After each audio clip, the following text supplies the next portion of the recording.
کوئی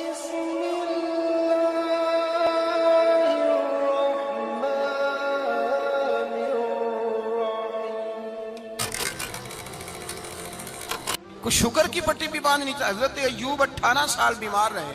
زوجہ کہنے لگی دعا کر لو تو آپ فرمانے لگے بی بی سے کہ صحت کتنی دیر رہی؟ اس نے کہا 60 سال. تو آپ فرمانے لگے ذرا بیماری کو بھی 60 سال گزر لینے دو پھر دعا بھی کر لیں.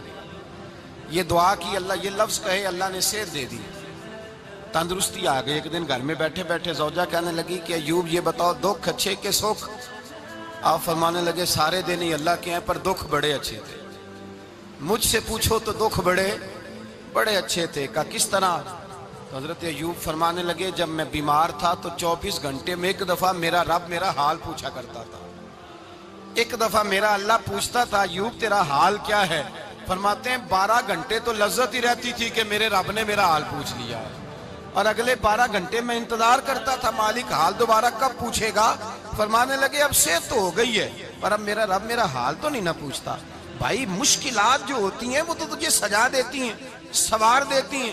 تجھے یاد آتا ہے کوئی اپنا، جب تجھے درد ہوتی ہے نا، تکلیف ہوتی ہے، پھر تیرا دل کرتا ہے کوئی کندھا ملے جہاں میں سر رکھ کے رہوں. پھر اسی لیے تو کسی درویش سے کسی نے پوچھا تھا اپنا کون ہوتا ہے؟ تو کہا جو تجھے دکھ کے وقت یاد آئے وہ تیرا اپنا ہے. جو تجھے عین آزمائش کے وقت یاد آئے اور تجھے اس کا نمبر فوراً تیرے موبائل پہ چلنے لگے وہ تیرا اپنا سجن ہے جس کو تو دکھ کے وقت یاد کرے. تو بھائی مشکلات کے بعد جو اللہ آسانی دیتا ہے. حضرت ابراہیم کو آگ میں بھی پھینکا گیا، حضرت ابراہیم علیہ السلام کو ستایا بھی گیا، نکالا بھی گیا، لیکن جب ان مشکلات سے گزرے تو میرا رب فرماتا ہے وَإِذِ ابْتَلَىٰ إِبْرَاهِيمَ رَبُّهُ بِكَلِمَاتٍ فَأَتَمَّهُنَّ قَالَ إِنِّي جَاعِلُكَ لِلنَّاسِ إِمَامًا. کہا جب ابراہیم پورے اترے تو پھر ہم نے انہیں امام بنا دیا. یا اللہ کس طرح کی امامت دی؟ فرمایا میں نے اتنی اعلیٰ شان عطا کی ہے کہ اپنے لاڈلے رسول کو جناب ابراہیم کی نسل میں پیدا فرما دیا ہے. میں نے مصطفیٰ کو ان کی نسل میں پیدا کر دیا، قیامت تک کے لیے ان کا وقار بڑھا دیا. اللہم صلی علی محمد وعلا آل محمد کما صلیت علی ابراہیم وعلا آل ابراہیم. ان کی عظمت بڑھا دی اس لیے کہ جب وہ آزمائش سے گزر کر کے آئے پھر جو آسانی دی. میرے نبی پاک صلی اللہ علیہ وسلم نے دین ابراہیمی کی بہت ساری چیزوں کو رکھا. کہا میں ملت ابراہیمی پہ ہوں. جب کوئی مشکلات کو عبور کر کے آتا ہے، جب کوئی تکلیفیں سہ کر کے آتا ہے، اس کے لیے جو اجر ہوتا ہے، اس کے لیے جو پھر اللہ کتنی ذرا بڑی توجہ کیجئے گا. لوگ سمجھتے ہیں فلاں آدمی مشکل میں ہے تو شاید مشکل میں ہی رہے گا، فلاں آزمائش میں ہے تو شاید میرا اللہ فرماتا ہے ایک مشکل دے کے میں 2 آسانیاں بھی دوں گا. تم مشکل دیکھ رہے ہو، مشکل نہ دیکھو، وہ جو اس کو بعد میں آسانی آنے والی ہے، اور ڈبل جو میں اس پر نعمت کرنے والا ہوں اس کو دیکھو. حضرت یوسف کو بھائیوں نے کنویں میں ڈال دیا تھا، اور جب کنویں سے نکلے تو مصر کے بازاروں میں بکے، اور پھر زلیخا نے الزام لگایا تو حالات بگڑ گئے. حضرت یوسف کو جیل جانا پڑا. کتنی کٹھن زندگی تھی، لیکن میرے مالک کو کچھ اور ہی منظور تھا. کنویں میں گرنے والے، بازار میں بکنے والے، جیل میں جانے والے، الزام لینے والے جناب یوسف کو رب کریم نے اسی مصر کا بادشاہ بنا دیا. اللہ پاک نے اسی مصر کا حکمران بنا دیا. یاری تیری سونا ہے پر ازمیشاں تیریاں اگ. اے سونا پرکھیا جاوندا ہی پہلو نال اگاں دے لگ. اس کے لیے تھوڑا سا جتن کرنا پڑتا، تھوڑے کٹھن حالات سے گزرنا پڑتا، تھوڑی آزمائشوں کا روپ دیکھنا پڑتا. ہم چاہتے ہیں کہ ہمیں چھیڑے کوئی نہ کوئی تکلیف نہ آئے، کوئی آزمائش. یہ ہو نہیں سکتا میرے بھائی. نامی کوئی بغیر مشقت نہیں ہوا. 100 بار جب عقیق کٹا تب جا کر نگی ہوا. ہم چاہتے ہیں کہ ہمیں کچھ بھی دقت نہ آئے، مشکلات نہ آئے. اور مشکلات تو انسان کو سنوارتی ہیں بھائی، وہ تو نکھارتی ہیں. کبھی پوچھا کرو جا کر کے کسی گندم کے دانے سے کہ تو کہاں سے ہو کے آیا ہے، کہاں سے نکل کے آیا ہے، تو وہ بتلائے گا کہ بڑے مشکل مراحل سے گزرا ہوں اور پھر اللہ نے مجھے طاقت دی ہے کہ میں انسان کے وجود کا حصہ بناؤں. تو بھائی کٹھن مراحل، آزمائشیں، تکلیفیں یہ انسان کو بڑا انسان بنا دیتی، یہ اس کے لیے ترقیوں کا پیش خیمہ ہوتی.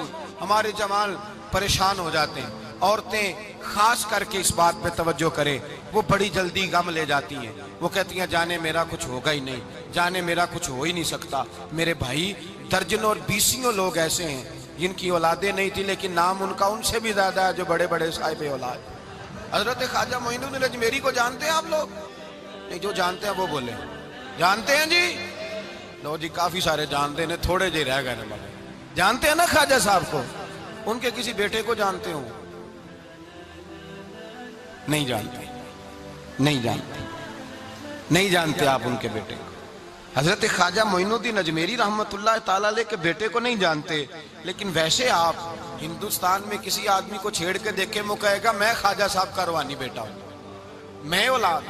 حضرت غوث اعظم رضی اللہ تعالیٰ عنہ کی اولاد کو کم لوگ جانتے ہیں، لیکن آپ ویسے کسی کو پوچھ کے دیکھیں 11ویں والا پیر کون ہوتا ہے، ہر آدمی ہاتھ اٹھا کے بتائے گا خدا کے فضل سے ہم پر ہے سایہ غوث اعظم کا، ہمیں دونوں جہاں میں ہے سہارا غوث اعظم۔ لوگ جھوم کے بتلائیں۔ میرے بھائی یہاں لوگ پریشان ہو جاتے ہیں کہ اولاد ہوگی تو یہ ہوگا، فلاں ہوگا تو یہ ہوگا۔ بھائی ایسی کوئی بات نہیں۔ میرے پاس پیسے ہوتے تو میرا ابا بیماری سے فوت نہ ہوتا۔ جو مالدار ہوتے ہیں تو کیا وہ بچ جاتے ہیں؟ حضرت اسرائیل انہیں چھوڑ جاتے ہیں؟ او خدا کے بندے تو کیسی بات کر رہا ہے؟ یاد رکھ، یہ جو آزمائشیں ہوتی ہیں، یہ جو تکلیفیں ہوتی ہیں، یہ جو تھوڑے سے مشکل حالات ہوتے ہیں۔ حضرت یونس علیہ السلام کی دوستی ہوگی حضرت جبریل امین سے، تو جناب جبریل ملنے آئے۔ حضرت یونس علیہ السلام فرمانے لگے جبریل میرا دل کرتا ہے مجھے اس بندے کی ملاقات کرا جو اللہ کا سب سے زیادہ عبادت گزار بندہ ہے۔ حضرت جبریل امین لے گئے دور دور فلسطین کے علاقے میں، اور لے جا کر ایک بندے سے ملاقات کرائی جس کی دونوں آنکھیں بھی کوئی نہیں تھی، دونوں بازو بھی کوئی نہیں تھی، دونوں پیر بھی کوئی نہیں تھی، اور اس بندے کی زبان پر لفظ بڑا کیا جاری تھے، یا اللہ تیرا شکر ہے، یا اللہ تیرا، بول کے کہیے یا اللہ تیرا، اے اللہ تیرا شکر ہے۔ شکر شکر کر رہا تھا۔ حضرت جناب سیدنا یونس علیہ السلام کہنے لگے میں نے تجھے عبادت گزار کو ملانے کو کہا تھا، تو کہاں لے آیا؟ حضرت جبریل کہنے لگے یا یونس، یہ ہر چیز جانے کے باوجود اپنے رب کی رضا پہ راضی ہے۔ اس وقت دنیا میں نبیوں کے بعد جس سے اللہ سب سے زیادہ پیار کر رہا ہے وہ یہی بندہ ہے، یہ اپنے رب کی رضا پہ راضی ہے۔ اے تن میرا کنگی ہووے تے میں زلف سجن دی باواں، تے پوش میرے دی جتی بن جائے تے میں یار دی قدمی آواں، مارو مارو مینو مار مکاؤ کوئی عذر نہ پیش لے آواں، تے جے سونا ہی میرے دکھ وچ راضی، جے سونا ہی میرے دکھ وچ راضی، جے سونا ہی میرے دکھ وچ راضی، تے میں سکھ نو چلے ڈاواں۔ مالک ہی جب اس حال میں راضی ہے تو بس ٹھیک ہو گیا، ٹھیک ہو گیا۔ وصل اچھا ہے نہ فراق اچھا ہے، بس جس حال میں محبوب رکھے وہی حال اچھا ہے، بس جس حال میں انہوں نے رکھا بات ٹھیک ہو گئی۔ اس میں اب انسان شکوہ کرتے پھرے کہ یہ کس طرح ہے وہ کس طرح، اپنے آپ کو مطمئن رکھا ہے۔ مشکل کے بعد جو آسانی حضرت لقمان حکیم، ان کے نام پر قرآن مجید کی پوری سورت ہے۔ حضرت لقمان حکیم علیہ رحمہ آپ اپنے بیٹے کو نصیحت کر رہے تھے، کہنے لگے بیٹا کو مشکل آئے تو گھبرانا نہیں، کوئی مشکل آئے تو کرے بیٹوں کو سمجھ آ جائے کہ مشکل آئے تو، سمجھ آ رہی ہے بات کی، مشکل آئے تو۔ اور کیا خوبصورت جملے، بیٹے کو بٹھا کے کہتے ہیں بیٹا چھوٹی مشکل آئے گی تو اللہ بڑی مشکلات آسان کر دے گا، سمجھو چھوٹی مشکلات آئیں تو اللہ نے بڑی مشکلیں اس نے آسان کر دی۔ اور آپ کو بتاؤں اصل انسان ہوتا ہی وہ ہے جو مشکلوں میں جینے کا ڈھب سیکھ جاتا ہے، وہ بن جاتا ہے جو کرب کے حالات میں جینے کا سلیقہ سیکھ جائے۔ اپنے بچوں کو یہ سمجھانا، حضرت لقمان بیٹے مشکل آئے تو گھبرانا نہیں، بڑی کو ٹال دیتی ہے، وہ نیکی کا اور آسانی کا پیش خیمہ ہوتی ہے، اللہ اس کے بعد آسانی سمجھا رہے ہیں۔ کچھ دنوں کے بعد کہنے لگے آؤ فلاں اللہ کے نبی کی ملاقات کو چلیں، فلاں نبی علیہ السلام سے ملنے چلتے ہیں۔ اس زمانے میں جو نبی تھے ان سے ملنے چلے گئے۔ بیٹے کو بات یاد تھی، گھوڑے پہ بیٹھے، امام ابن جوزی نے اس کو لکھا ہے، گھوڑے پہ بیٹھے تھے دونوں کے پاس گھوڑے تھے۔ اب رستہ بہت زیادہ تھا، کھانا ساتھ لے لیا، پانی ساتھ لے لیا، رستہ لمبا تھا، صحرا کا علاقہ تھا۔ جب جانے لگے تو اتنی سخت گرمی ہوئی کہ گھوڑے بھی بے ہوش ہونے لگے، اچانک ایسی گرم لو چلی کہ گھوڑے بھی۔ اب دونوں باپ بیٹا جو تھے وہ بڑی جوش میں تھے کہ جانا ہی جانا ہے، گھوڑے سے اتر کر کے پیدل چلنے لگے۔ اب پیدل چلتے چلتے ذرا آگے گئے تو اب گرمی میں جتنا بندہ پیدل چلتا ہے اتنا پیاس بھی زیادہ لگتی ہے، تو پانی پیتے رہے، کھانا کھاتے رہے، کھانا پانی بھی ختم ہو گیا۔ تھوڑا آگے چلے نا، اس کے اندر تکلیف بڑی کہ حضرت جناب لقمان کے بیٹے کے پیر کے اندر ایک ہڈی پیوست ہو گئی، اتنی بڑی ہڈی تھی وہ اندر ہی چلی گئی، پیر خون کے فوارے گرنے لگے، بیٹا بے ہوش ہو گیا۔ حضرت لقمان اس کے سرانے بیٹھے تو بیٹا تھا نا، آنکھوں میں آنسو آ گئے۔ بیٹے نے آنکھ کھولی تو کہنے لگا ابا جی آپ تو صبر کرنے والے ہیں، آپ رو رہے ہیں۔ فرمایا بیٹے میں کیا کروں، میرے سینے میں جو دل ہے وہ ایک باپ کا دل ہے، تو باپ جو ہوا تیرا، تیری دکھ پر رونا آیا۔ بڑی مشکل سے دانت کے ساتھ ہڈی نکالی، ہڈی نکلی تو خون بھی چلا۔ صاحب زیادہ کہنے لگا حضور آپ نے تو کہا تھا ہر مشکل کے بعد آسانی ہوتی ہے، اور چھوٹی مشکل دے کے اللہ بڑی سے بچا لیتا ہے، تو ہم تو اچھے کام چلے تھے، مشکل پہ مشکل، مشکل پہ مشکل، یہ کیا ہے؟ حضرت لقمان کہنے لگے بیٹا نہ تو رب کی حکمتوں کو جانتا ہے، نہ پوری طرح میں جانتا ہوں، لیکن جو میں نے کہا تھا وہ بات سچی ہے۔ فَإِنَّ مَعَ الْعُسْرِ يُسْرًا إِنَّ مَعَ الْعُسْرِ يُسْرًا، اللہ ہر مشکل کے بعد آسانی عطا فرمائے گا، اور فرمایا میرا ایمان ہے کہ ضرور عطا فرمائے گا۔ یہ بات کہہ رہے تھے کہ سامنے سے دھواں اٹھا، اتنا سخت دھواں اٹھا کہ آپ نے سوچا شاید وہاں آبادی ہے، وہاں جاتے ہیں۔ وہاں چلنے لگے تو پیچھے سے کسی نے آواز دی ٹھہر جاؤ، رکو، وہیں رک گئے۔ تھوڑی دیر گزری تو کہا رک جاؤ، جب رکے تو ایک بولنے والا بولا، کہنے لگا تمہارے لیے تھوڑی دیر کے بعد جانوروں کا بندوبست کر دیا جائے گا، کھانے کا بھی بندوبست ہو جائے گا، بچے کا پیر بھی صحیح ہو جائے گا، چلے جانا، لیکن ذرا ٹھہرو۔ حضرت لقمان کہنے لگے بولنے والے تو کون ہے؟ تو کہنے لگے میں اللہ کا فرشتہ ہوں، میں اللہ کا فرشتہ ہوں۔ کہا اللہ کے فرشتے اور یہ سارا کچھ کیا ہے؟ تو فرشتہ کہنے لگا اصل بات یہ ہے کہ سامنے بستی پر مجھے عذاب نازل کرنے کا حکم ملا تھا، آپ بڑی تیزی سے آ رہے تھے، میں نے رب سے دعا کی کہ اللہ اس باپ بیٹے کی غلطی کوئی نہیں، مہربانی فرما۔ رب نے پہلے آپ کو صحرا میں الجھایا، پھر میری دعا کی برکت سے آپ کے گھوڑے ٹھہر گئے، پھر میری دعا کی برکت سے آپ کا پانی ختم ہوا، پھر میری دعا کی برکت سے آپ کے بیٹے کو زخم آیا، پھر میری دعا کی برکت سے سامنے سے دھواں اٹھا۔ فرمایا یہ جو تمہیں مشکل پہ مشکل آ رہی تھی، یہ تو میرا رب تمہیں عذاب سے بچانا چاہ رہا تھا، یہ جو تمہیں مشکل پر مشکل آ رہی تھی تو میرا مالک تمہیں عذاب سے بچا رہا تھا، تم سمجھ نہیں رہے تھے۔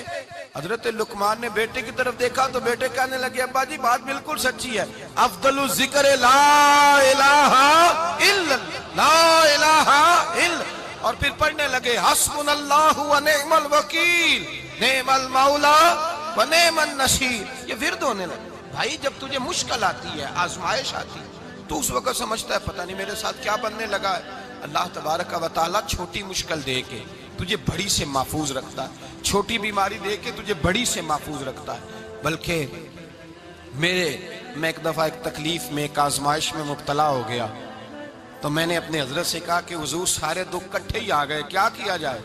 تو آپ فرمانے لگے بڑے خوش نصیب ہو، جوانی میں اللہ نے دکھ دے دیے، بڑھاپے میں آئے تو برداشت نہیں ہوتے، یہ تو بڑے وقت پہ آ گئے، شکر ادا کرنا چاہیے، اس زمانے میں برداشت نہیں ہوتے، اب آسانی ہے، ان کو برداشت کرو، ہمت کرو۔ میرے بھائی یاد رکھیں، آزمائشیں، تکلیفیں آپ کو بڑا کرنے کے لیے آتی ہیں۔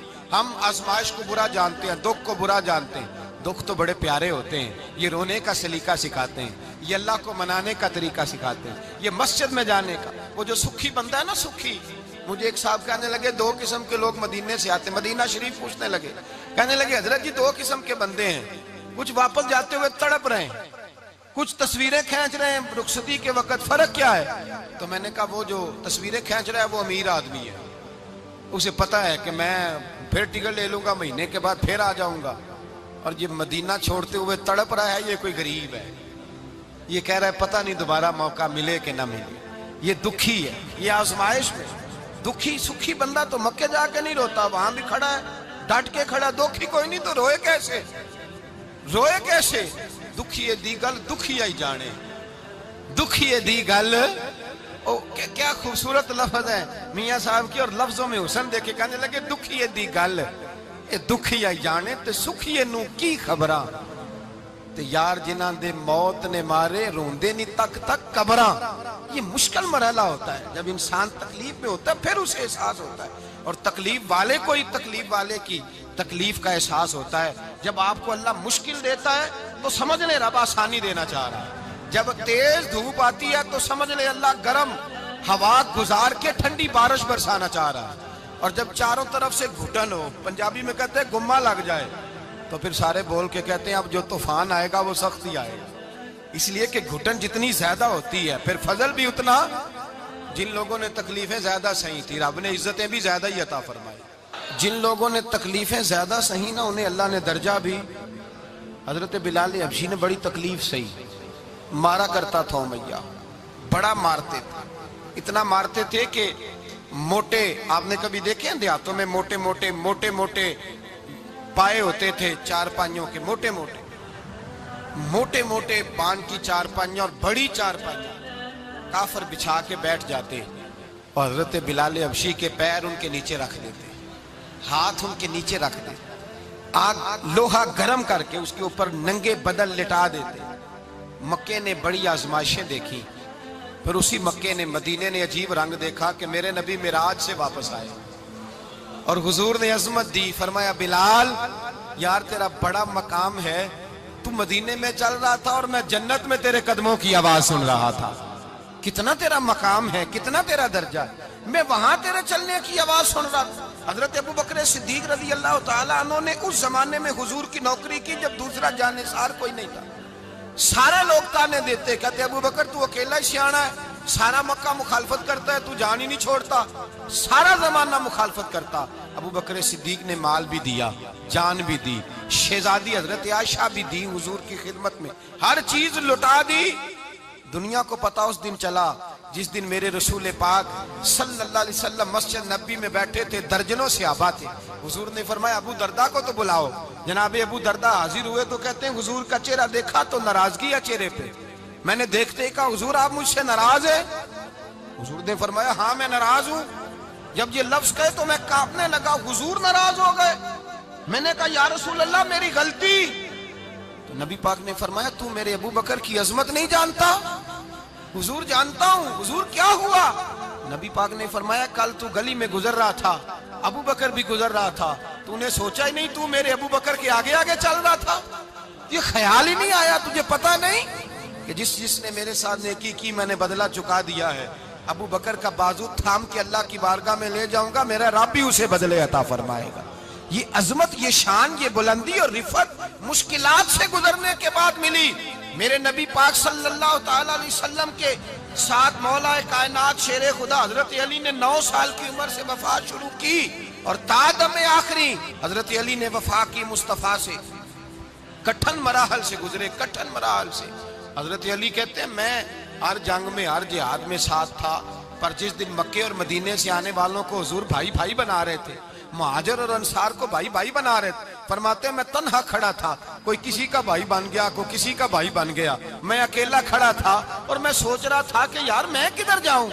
کہتے ہیں میں اس حد تک آیا کہ میرے آنسو بہنے لگے، لیکن میری مشکلات کو آسانی تب ملی جب مدینے کے چاند دھیرے سے اٹھے، میرے قریب آئے، میرا بازو تھاما اور فرمایا علی باقی سارے بھائی بھائی بن گئے ہیں، انت اخی فی الدنیا والآخرہ، تو میرا بھائی ہے، دنیا میں بھی میرا بھائی ہے، قیامت کے دن بھی میرا بھائی ہے. حضور نے اعزاز دیا اور غدیر خم کے موقع پر حضرت علی کا بازو تھام کے کھڑا کر کے حضور نے فرمایا من کنت مولا ہوں فہذا علی مولا. فرمایا جس کا میں مولا ہوں اس کے علی بھی مولا ہے. محبوب پاک سید عالم صلی اللہ علیہ وسلم نے جن لوگوں نے مشکلات برداشت کی پھر ان کو اعزاز ملا، ان کو درجے ملے، ان کے لیے جو آسانی. حضرت عثمان غنی نے صحابہ میں سب سے زیادہ مظلومیت کاٹی، سب سے زیادہ مظلومیت. 40 دن پانی بند رہا، کھانا بند رہا، تکلیف اور آزمائش کا وقت ہوا.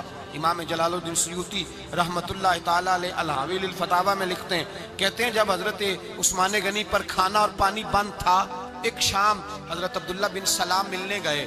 اس شام، اس صبح جس شام حضرت سیدنا عثمان غنی شہید ہوئے، جناب عبداللہ ابن سلام کہنے لگے عثمان تیرا کیا حال ہے، کس پوزیشن میں ہے؟ تو کہتے ہیں جناب عثمان غنی کہنے لگے عبداللہ آج میں بڑا سکھ میں ہوں. کہا 40 دن بیت گئے، کھانا نہیں آیا، پانی نہیں آیا، تو آج کیوں سکھی ہو؟ فرمانے لگے آج مدینے کی سامنے والی گلی میں میں نے مصطفیٰ کا دیدار کیا ہے. اور نبی پاک صلی اللہ علیہ وسلم نے فرمایا عثمان اگر تو کہے تو تیرے لیے پانی کا بندوبست کر دیا جائے, تیری مشکل آسان ہو جائے, اور اگر تو کہے تو تیرے لیے وہ آسانی کی جائے کہ آج تو میرے پاس آ کے روزہ افطار کر لے. تو حضرت عثمان غنی کہنے لگے میں نے مصطفیٰ سے عرض کیا حضور مجھے یہاں کا شوق نہیں چاہیے, مجھے وہ آسانی چاہیے جو آپ کے پاس افطار سے ملے گی. فرمانے لگے آج میں رخصت ہو جاؤں گا, افطار رسول اللہ کے پاس کروں گا. حضرت عبداللہ ابن سلام فرماتے ہیں پھر اس شام حضرت عثمان شہید ہو گئے.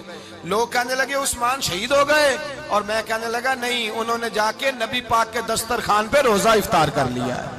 روزہ افطار بھائی پھر بعد میں جو آسانی ملی ان لوگوں, جو ان لوگوں کو درجات نصیب ہوئے. کٹھن حضرت عبداللہ مزنی حضور کے غلام تھے, قبیلہ مزن کے رہنے والے, والد فوت ہو گئے, چچا نے پالا تھا, اسلام قبول کر لیا. چچا اسلام